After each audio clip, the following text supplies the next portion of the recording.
Hello everyone! Welcome to Saturday Night Music Club number 16, I believe. We'll verify that. We're filming live at the Record Room in downtown Scottsdale, Arizona. If you find yourself in downtown Scottsdale, Arizona looking for records, stop by the Record Room. Thank you to the proprietor, John Rose, for always allowing us to host this grand event. So, we got the full crew here tonight. Robert has returned. We got Jaymz Todd, who's asleep here, faking it. Special guest Brent. We got Jonathan Salisbury, Mom. Dream Cup Jesse in the back with the jean jacket, and then Robert, as I already mentioned. So, we did this combined theme for tonight's music club. First and last, we're gonna call it. So what we did is you had to bring the same artist, but either their first single or a track from their first album, and their very last thing, even if it's a band that's still going. So what we wanted to do is do a comparison between that band's first release and whatever their last release is. So we played each thing back to back. So we just did, Brent's 2 records back to back, so we could hear the comparison and talk about it. So we're gonna start off with Jaymz. Bring it. Jaymz Todd. The house. The house. I chose. You gotta talk louder. I can't even hear you. I didn't even get this starts talking yet. So. Oh. Okay, go ahead. I said yeah. Okay, this is not good TV. Keep talking. All right, so I chose Beyonce. First single. This was basically the only thing that I had besides Jaymz, the band, not myself. That had a first and last album. I chose Beyonce, Crazy in Love. And then also Beyonce's newest album, Beyonce, which is my #1 of last year. All right, so and we played those back to back, chronological. Brent, your thoughts? So, Beyonce, Jaymz. I felt like I was at the mall, at the warehouse, back in the day. Sam Goody warehouse. Sam Goody warehouse. It's kind of the same. So the first one, I gave it a 1 because it's Beyonce. And the last one, this one, I gave it a 1 because it's Beyonce. Okay, so average score of a 1. Yes. All right. Jonathan, what'd you think? I'm not a big fan of Beyonce per se. I think she has a great voice, but I'm just not a fan of her music. I think it's like just overproduced. But I had to give a point, so I gave her a 1, and that's only because she's from Houston. Houston represent? Okay, Yeah, gotcha. sure. Houston Astros? You an Astros fan? Oh yeah. Okay. Astros. Are you sad about the Oilers? Okay. I'm sad. Okay. All right. I liked them when I was a kid. What, Edmonton? I'm talking foosball. Yeah, okay, so we got a 1 for both? Yes. Wow. Surprising. Jukebox. Yeah, I gave it a 1.5 at the start because I liked it because it was fun, and then when it started to suck a little after that when Jay-Z started to suck over the top of it. So I give it a 1 and then a 1.5. 1 for the old, 1.5 for the... 1.5 for the old, 1 for the new. Okay, so it's just 1. Yeah, it's just a okay, 1, really. you're clocking some good typical Jaymz Todd scores. In olden days, Jay, you redeemed yourself a little I mean, it started last out few, well, but this and is then like it just kind of went down. par for the course. Okay, So- Robert. Yeah, so I'm going to bring kind of a different perspective here. There we go. Now, I'll Just say- think, at one point he called you a jerk. I know. 3 but, times. 3 times. There seems to be a convergence lately. Yeah, okay. So, first of all, I've never listened to a lot of Beyonce, and from tonight, I'm You're lucky. Well, no, I'm thinking I'm going to. Oh, here we go. I'm going to reevaluate that because, of course, I am familiar with "Crazy in Love," and I think that is one of the great pop singles of the last decade. When that came out in the 2003. 2003, yeah. I think it's a great song, and in that song, I think the rapping works pretty well. So I think the whole production of that is great. 3 for that. Wow. And then the new album, I also gave that a 3. Wow. I thought the first couple of songs, we kind of started in the middle. You know, you played. Yeah, we played in the middle, so it was right. kind of a little bit slower. Yeah. Yeah, but I liked the chilled out groove on those songs, and I liked the bass lines. Chillaxing. Yeah, her singing was fantastic. I thought the production was really creative. So. Yeah, it's really. Has the Illuminati got to you? Is this why you're giving these scores? Give me a high five. There's one negative I would say to a lot of her stuff. In general, she features too many cameos by less talented artists. I think sometimes she's not confident enough to own the song. That was actually. There's only. Drake was on there, right? Yeah, there's Drake, Yeah, Jay-Z, Jonathan's and then big Drake. Frank Ocean are the only. But majority of it is pretty much all her. Yeah, so I'm looking forward to giving the whole album. Wow. Okay, so we get a double 3. Mm-hmm. I'll get a high five here. Crazy in Love. That's a good single. I enjoyed hearing it here with the pump and bass. Auntie and the Johnsons did a really sad version of that song. I didn't like Jay-Z, as Jesse eloquently stated. I didn't like what he added on to that track. The new album, you know, those slow jams that were playing made me think of like Aretha Franklin B-sides in the 1980s, riding on the freeway or something, but the B-side to that. I enjoyed the last song of the new one though. Yeah, I basically. But couldn't. yeah, go ahead. So basically, I played it because my favorite song on here is EXO, and Was that the last song I referred to? That's the last song. That was actually it's a double LP, so it's the last song on the first side of the second LP. Yeah. And then the first, and it's basically in the middle of the album. Was that the Cherry Poppin' one? I gave No, Crazy that was- in Love a 2, and I gave. See, Jaymz made a mistake because I was going to give the new one a 2 also until he snuck in against the rules an extra track off the next side, which I didn't it's like, actually on a and it brought it different back down to a 1. So you shouldn't have done that. All right, Jaymz. So You said that wasn't even going to be counted. Well, I counted because it was like left a really bad taste in my mouth. Oh, it should have. It was. That's You hard. should've- Okay. It's Skittles. Okay, so Jaymz, here are your final scores. For first, 1.8. Second, 1.4. Wait, you guys thought that this one was worse Yeah. than this? Well, that's a That was pop fun. jam. You guys. Jesse was doing some sort of a jig to it. No, you got trying to. Everybody out there, my fans, if I have any, especially now that I'm showing this, You lost listen, a couple at this point. listen to it. It's amazing. It'll change your All life. right, let's move on. So next, let's go to Brent. She's re-releasing it too. In Oh, 2 boy. weeks. 4 discs. I have a feeling everyone Four is going to discs. get some bad scores on this. 4 discs. All right, I brought the band Dead Moon. The first one, In the Graveyard, came out in 1988. This is Fred Cole from Lollipop Shop and a few other bands, and that was their first one. And their last one was 2004. Dead Ahead. All right, Jonathan, bring it. It's a great garage rock revival stuff. Sorry. Sorry? No, go ahead. Sorry. Oh, I actually really enjoyed these albums. It's great revival garage rock, and the only thing I liked was Tootie. Tootie. You didn't like what about it? Well, I didn't like her singing. Her singing Okay. wasn't very good. All right, Yeah. fair enough. But Tootie. that's the first song. But on the second album they played, there's a harmonizing on that, and she actually sounds a lot better. Yeah, she And did. I She liked it a lot improved. more in the first She song. improved vocally, I think. Yeah. What was your scores again? First and last? First one I gave it 2.5. Second one I gave it 3. I deducted Okay, so 2 and a 3. Yeah. All right, Dream Pop. I liked it. Okay. Some of the vocal arrangements sound like something Jack White may have ripped off.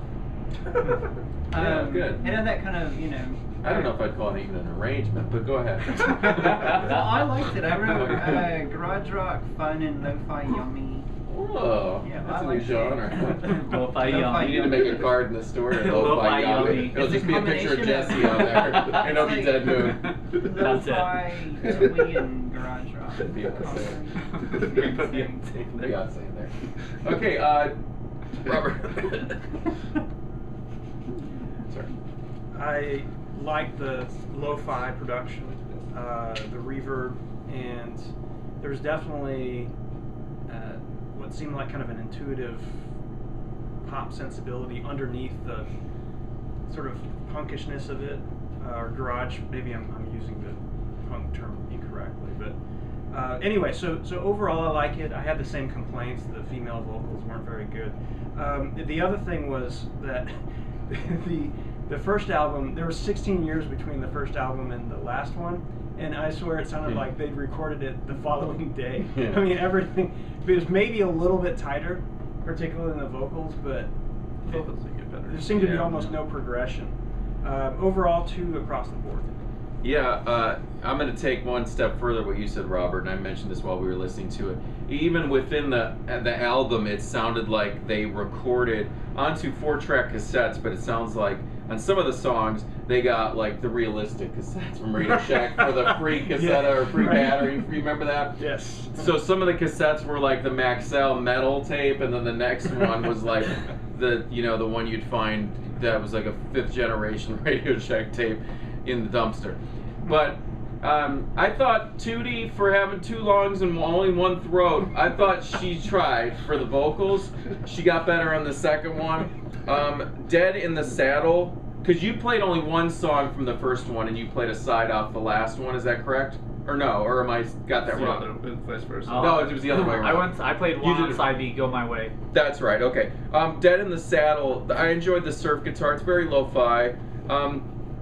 Tootie from Facts of Life, I give them both a 2. I didn't know how to score this one, it was difficult. I was having a hard time hearing the underlying melody that you say is there at the core. You know, maybe if I heard the song strummed and sang on an acoustic guitar, I'd like to have time with it to hear what that melody is and what's trying to come out. But I think the production for me is just it's a difficult listen through the lo-fi-ness, you know what I mean? You know what I'm saying.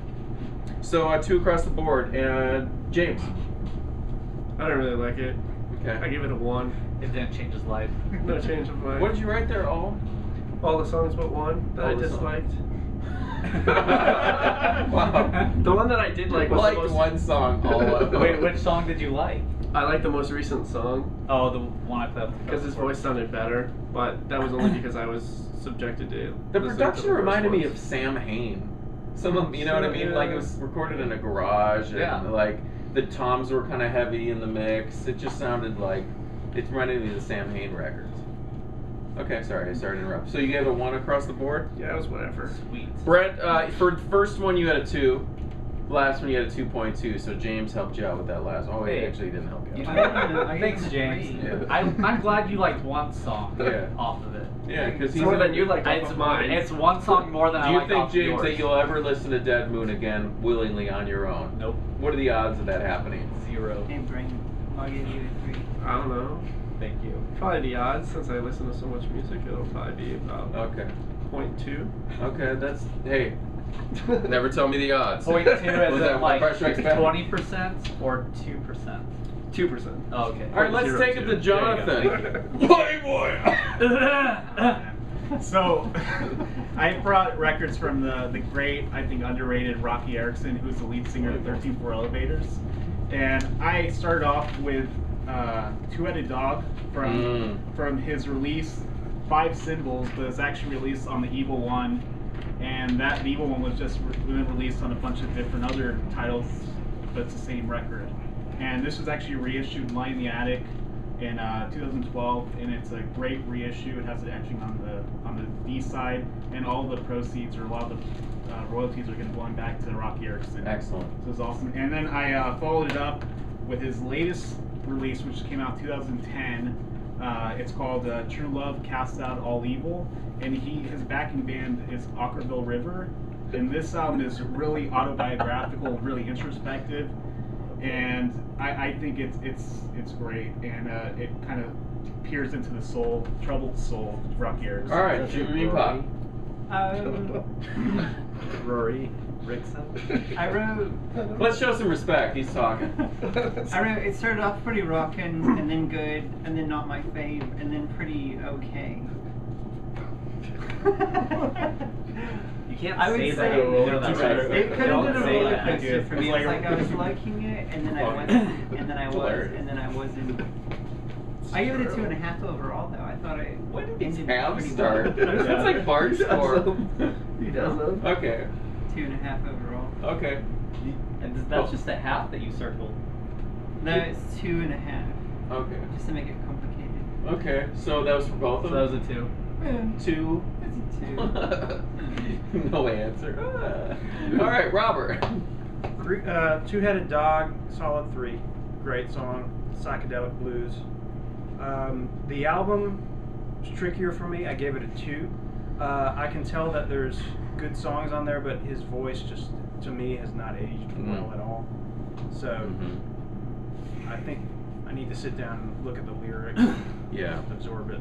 Yeah, and that Jonathan was showing the packaging. There's a lot of accoutrement that come with that packaging, so there was a lot of stories and stuff. And on the back cover, that was a Halloween photo of Roky Erickson that I think unknown photographer. But look at how great that photo is on the back right there. I'm assuming that's him on the right. I don't know, but look at how great of a photo that is. Excellent. I had to look in the credits to see if it was some photo they found or if it was actually him, and it's actually him on the back cover. Okay, so you played the Evil One, correct? Correct. I wanted that to keep going. I really enjoyed it. The last track, great. I mean, this album, True Love Cast Out All Evil, is a great title. The opening track, which you were telling me a little background on how it was recorded when he was in a psychiatric and so it sounded like it was in a a room with like really big linoleum floors, and it was a difficult sound. And then they started to incorporate all this white noise into it as the song kind of swelled and then transitioned into the new stuff. But that opening song gave me goosebumps. I thought that was phenomenal. But after that, like I was talking about in Dead Mood about the production was difficult. This was almost a little too slick for his stuff. Like I like that production of the old stuff. And then I think his voice was a little rough at times, because he does have a really nice voice, as you know what I mean, the early stuff. A great singing voice, but I found that it was a little bit grating at times. So I gave the first one a 3, and I gave the new one, or the last one, a 2. So yes. Okay, go. Yeah, James. Oh, James. You go. You can go. No, James go. Oh, go ahead, James. I just gotta say, this is the second or third time that we've heard this dude, and we gotta make it stop. Don't play the You're kicked out. You're Good just him. leave. Just leave right now. Wait, Just did leave. Oh, the 13th floor It's elevator. big- Jonathan brought. It's basically all.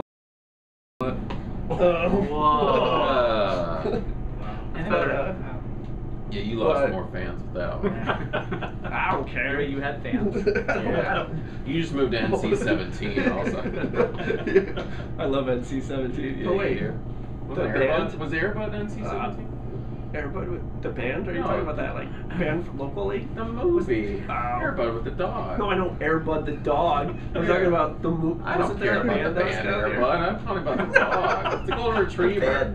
Just get on with it. Whatever. It was like a game of telephone. I gave it between a two old people I can't hear, which is both me and him. I gave it a 1. If I could, I'd give it a 0 if there was a 0. I Why? hate that. What hit you so much that it would be that low? Just curiosity. We're talking here.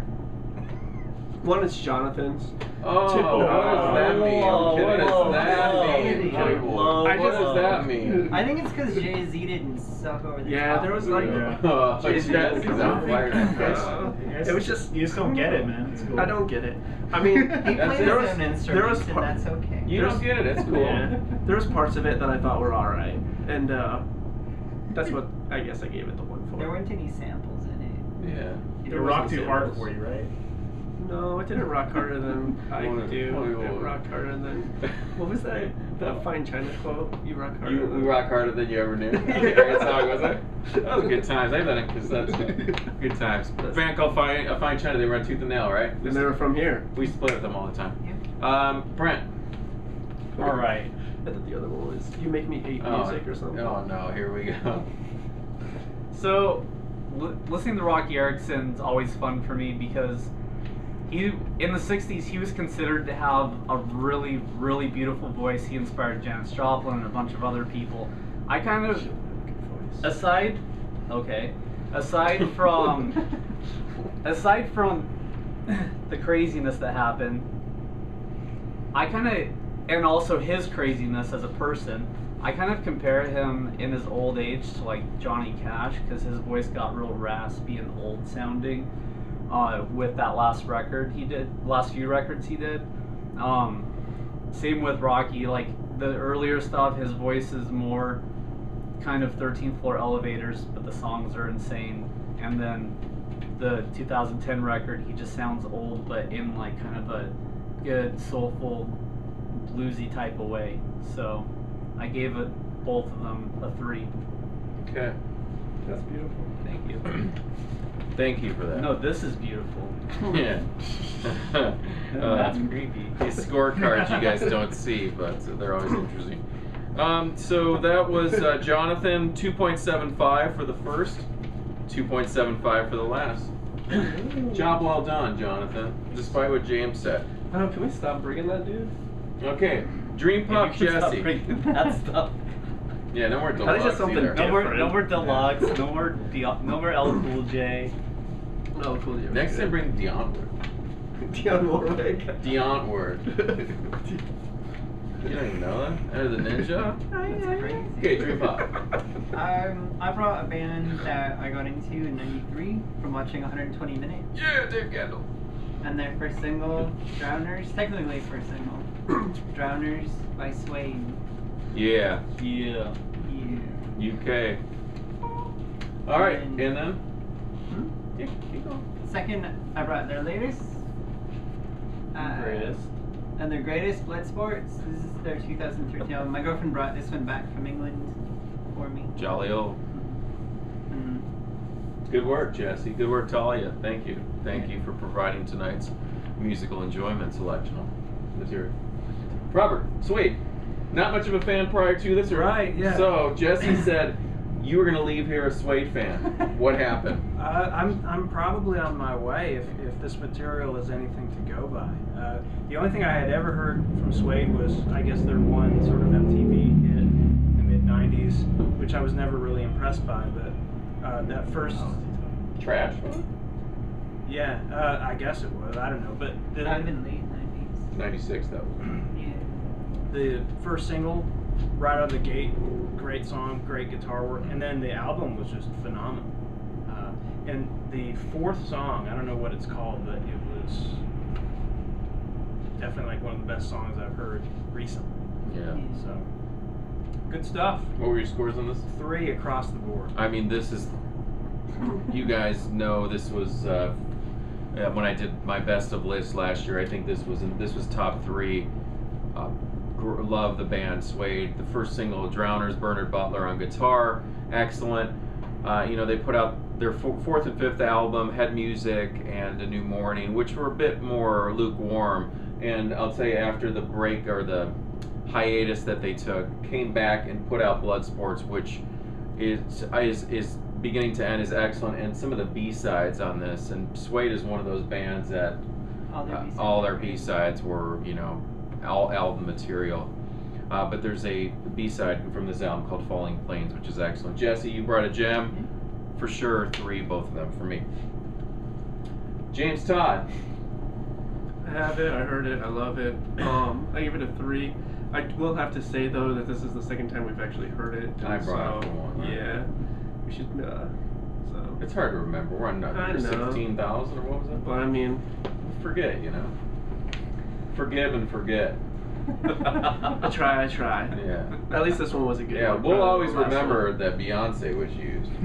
That's Yeah. one thing, and Deluxe. And We'll never Deluxe. forget that. Never forget Deluxe. Jonathan brought Good. Roky Erickson a couple of times. Yeah, just a tournament. My taste is just too sophisticated for you Yeah, guys. Beyonce. Okay, Jaymz. All right, Brent, Suede, do it. If Beyonce and Jay-Z had a real band, it wouldn't sound like this. Because this was awesome. 3 and 3. Yes, that's what I'm talking about. Jonathan Salisbury. Just saying. The first single, it didn't really do much for me, so I gave it a 2. It's still pretty solid. But the latest album they came out with is really good. I gave it a 3. Great song, solid song, great. Yeah. Yeah, okay. So the scores on Suede was... Is FHM still a magazine? Which one? FHM. I'm not sure. I don't know. You used to have a subscription. Yeah, you did. You were always trying to sell. 2.8 for the Drowners, and another rarity, 3.0 for Blood Sports. And you passed by Jonathan's. You passed by Jonathan because Jonathan, some of the stuff that we bring, Jonathan doesn't feel as much. So the fact that it hit Jonathan as a 3. I'm down with it. Good work, Jonathan. We're happy you appreciate it. We'll still have to research that play quick. Okay, so then, Robert. Okay, so the band that I chose was The Church. This is The Church's first single, The Unguarded Moment. It was released in 1981. And then this is their most recent US release, entitled number 23. There's a bit of a caveat to this because there is a new album that's currently only available in Australia. So we will see it on these shores in February. So this is the most recent thing that I have, and that most people that are watching this have probably. All right. You guys watched the channel. You saw my Robert, my video on ranking the Church's catalog, the 52-minute video. Thank you for sticking with us for almost an hour. The new album is called Further Deeper. Definitely check that out. It's I think US February. I think we're looking at a release date, but you can mail order that one through their website. What can I say? The Unguarded Moment is just an incredible song, classic. 3, Untitled number 23. I don't recall where that fit in our ranking scheme, but great album. 3 for me as well. James Todd, The Church. I like it. I actually, I got really, really excited in the beginning when I first saw it because I thought it was this other album by them that came out in '99 that I can't remember its title. But Hologram of Ball. What was it? Hologram of Ball. Can you say it again? We say it differently. Hologram of Ball. Hologram of Val. But I had a second disc, and the disc They was both don't instrumental sound stuff, good. and they were all untitled. But That's a weird title. so I was super excited because I was getting nostalgic for at least that. But then I was pleasantly surprised to see, since I hadn't heard this album yet, that it was good. You're probably gonna get it. If You will. I find it, It was good. It was good. It was good. That's a pretty generic comment, but I appreciate it. All right, Brent. I gave it a 3. Thanks. Across the board. Thanks, James. All right. So I really liked the first single. It had a spacey pop kick to it. Second record started out kind of generic sounding for me. I couldn't tell if I liked it or not. Then it got kind of a nice psych vibe towards the middle of it. A little space rock sounding. So I ended up liking both of them. I did like the first one a little better, so I gave it a 3, and then the progression of the band I gave it 2. Wasn't quite as much fun as the first one, I guess. So for me, yeah. I think that's another interesting thing that we didn't talk a whole lot about. We did it in spots, but how much the band, the Dead Moon, obviously we touched on that. How it basically sounded like it was the next day. But that Church now, in 28 years, 81 to 2009. There was a definite change in the band for sure. Sounds very, very different. Yeah, for sure. Yeah. Steve Kilby's vocals, as we talked about in our video. There's a definite drastic change. You got almost a little darker sounding. Yeah, for sure. Jonathan, what did you think? Yeah, the first single, I enjoyed the guitar solo near the end, but the beginning of it, just the overall track just sounded a little bit too dated for my liking. But I gave it a 2. Yeah, but you listen to dated music. Whoa. But it still sounds contemporary to me most. But if it sounds I'll give you like, that yeah, one. So much hostility He's giving you tonight. some honest feedback here. I would expect, if I were to make predictions of what each person thought, I would have thought exactly, Jonathan, that's what I would have imagined that he liked the new one more than he liked the old That's one. correct. I would have assumed that. I wasn't trying to come off so hard. That Untitled number 23 is closer to Jonathan's wheelhouse than the Unguarded Moment is. The Unguarded Moment's. It's where my wheelhouse. You're right. It was like when he said it was like space rock, like Hawkwind, I was like, what? Really? Because when I hear Church, I don't see that at all. But then when you put it on, I was like, wow, I see that totally. Because most people that are vaguely familiar with the Church, they just know Under the Milky Way. Right. So, Same with and if you look at where Under the Milky Way was 88, it was only 8 years into their career, and we've had, there's a lot more, 3 times as much after that's happened, So, downtown Scottsdale, we got a lot of people out there partying on a Friday night. What's up? Hey, what's up, party people? Yeah, cool. But I gave it a 3. I give it a second album. All right, 3 right sounds on. really good. So, Dream Pop Jesse, The Church. You're I familiar really- with The Church, right? Yeah, I Okay, really liked let's it. check. I actually have the album for Unguarded Woman. Of Skins and Heart. Yeah, it's actually sent to me by BJ in Texas. So, It's kind of a cool album. So I really enjoyed the single. When we got to Untitled number 23, I finished with a bit of space rock because it really did have that kind of like wash, like really dreamy kind of yeah. just really Wash. Just kind of atmospheric. wash over you. It's a lot of Yeah, textures it was really too. cool. So I Good gave work, both a Jess. 3. Awesome. Nice. All right, so Robert, The Church, you got a 2.8 for both records. This may be my most successful offering. Yeah, for sure. It was, as I was logging these all in there, they were all 3s, which was the opposite for what I was doing with Jaymz records. I had to just keep putting a 1. That one, there was something else besides a 1. I was a little disappointed because I had used more effort to make the 2 or a 3. Could have just left it blank. Yeah, maybe I should have. Okay, so then that leads to my choice, which I went with the Sugarcubes, Icelandic band. This is their first single, Birthday, from 1987. It appeared on their debut album, Life's Too Good. And they had a pretty short lifespan. And this is Stick Around for Joy, came out in 1992. Killer album. But I'm going to let Jaymz take it from there. You awake? I think this is the second time we might have played Sugarcubes. Haven't we played them before in here? I don't remember that I at don't all. remember either. No. Well, I remember. I remember Deluxe. What was the? You just brought that Gling Glow album. Oh, I and he brought a Yeah. Bjork record, Yeah. Homogenic, Yeah. Gling Glow, because that Yeah, had that's an right. wasn't Yeah. unorthodox. It had a reindeer bell. Yeah. That we didn't hear it in. A mouth harp? Sound right. Yeah. Yeah, we never heard A that. mouth harp for a reindeer? That was a fun night. Jesse got ripped apart on that one. That was at my It's house. That was good. You weren't in the room much at all. Yeah, you were. You, Kate's mom and dad were there. You were like entertaining while we were in there. Well, I had to serve them. You were making like Appetizers. soup or something. You were making soup. And cocktails. I Thank you. made lots of cocktails. Remember we? No, I don't remember you getting offered any drink. We had a bunch of Big Red. You opened Yeah, you there drank was like there was a bunch drank of like Big Red. 20 Big Reds. I did not drink 20. So I'm was just it- trying to get him back on track. Yeah, Anyways, Sugarcubes is good. Changed my life. Changed my life. Did it I wrote really? it's good, and it's not bad. So I give it a 3. It's not good, but it's not bad. No, I wrote that kind of- it's good, not bad. Okay. It's actually That gave us no insight into the music at all. It was just generic. Okay, but that's Jaymz. Okay. I could use an Aaliyah quote right now. No, but- don't. Got it. Yeah, that commercial's driving me crazy. You know that. Okay, never mind. Let's keep going. Brent. So I wrote that it was a fun listen. I've heard it quite a few times. I really don't have any insight either. I didn't really notice too much change between the first and the last. But that single is amazing. No, it's a good record. I gave it a 2. Changed my life. Nope.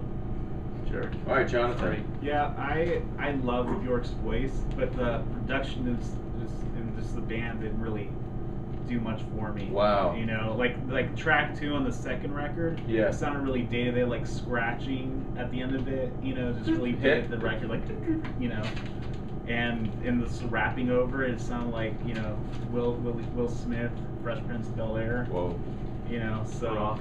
I was finally there to sit on my throne. so I had to give it a 2. Okay. Support. Jesse, go ahead. Well, I've actually been collecting Sugarcubes since '89, and 89. Birthday is actually one of my favorite songs like ever.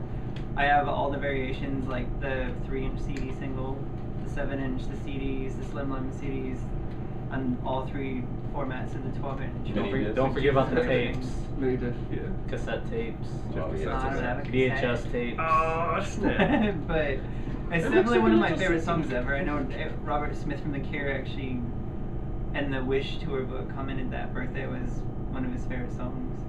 It's one of mine too. It's phenomenal. So obviously 3 from Jesse. Yeah, Robert. 3 on both.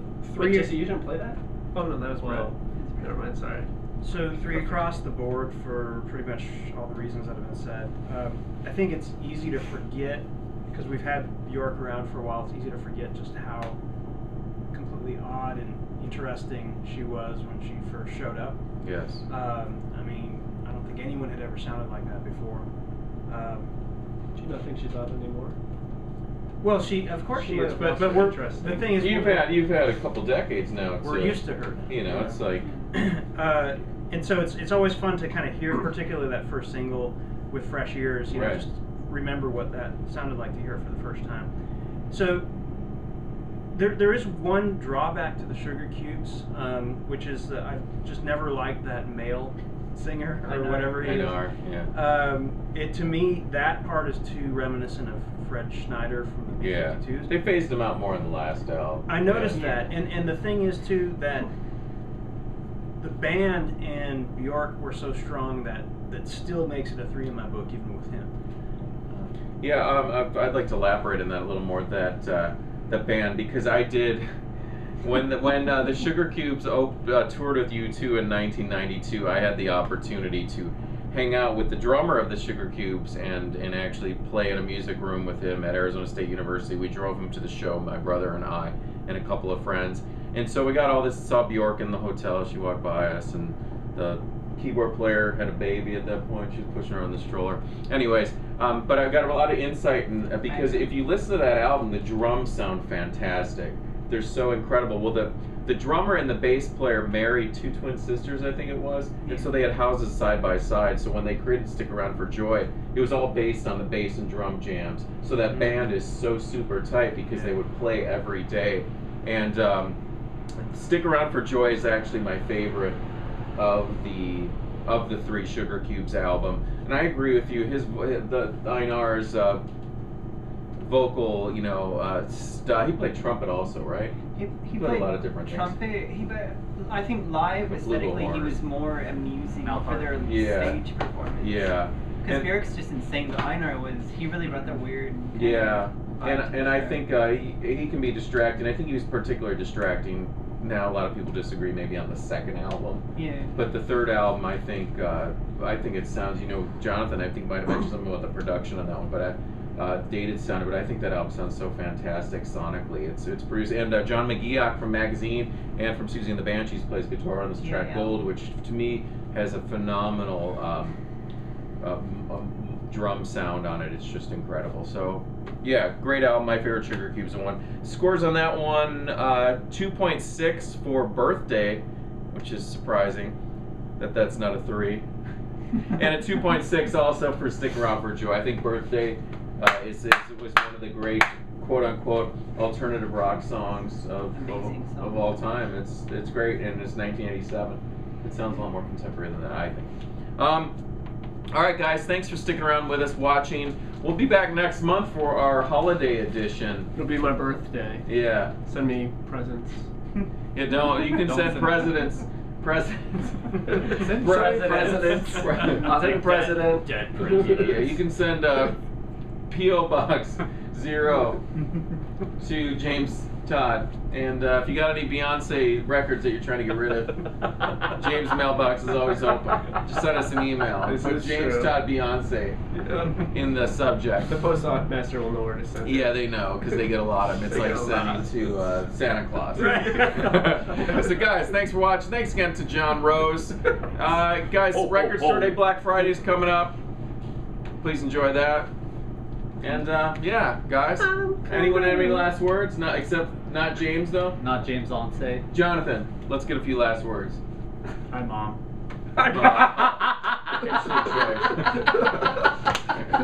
Okay, we'll talk to you guys later.